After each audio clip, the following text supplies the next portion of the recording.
Bago tayo mag-umpisa mga chong, pakilike muna na tong video dahil malaking tulong na iyan sa ating munting channel. Well, matagal-tagal pa nga ang debut game ng Magnolia Chicken Templados ngayong Philippine Cup, kung saan magsisimula ang unang laban nito sa Marso 16 kontra Converge Fiber Xers. Well, ayon pa sa mga fans, dapat sana mas maaga konti ang debut game ng Magnolia ngayong Philippine Cup upang hindi kalawangin ang mga players at sana din mabigyan ng break o playing time ang mga players na hindi masyadong ginagamit ni Coach Chito Victolero, tulad na lamang nila James Laput, Joseph Ariobu at Jeric Anmisi.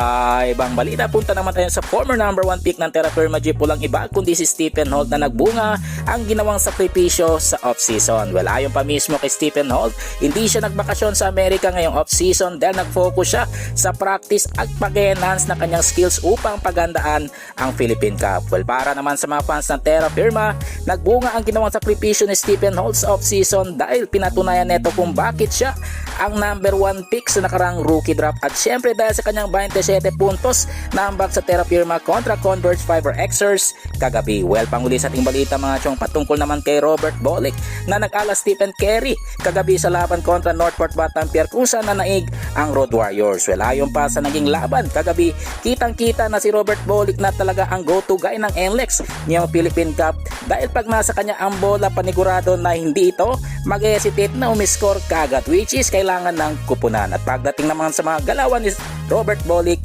kitang-kita na may similarities ito kay Stephen Curry, tulad na lamang sa kanyang mga step back 3-pointers. Well mga chong, hanggang dito na lang ang ating balitang PBA, at syempre huwag kalimutan mag-subscribe at i-like itong video bilang pagsuporta. So this is Channel D. Once again, I'm out.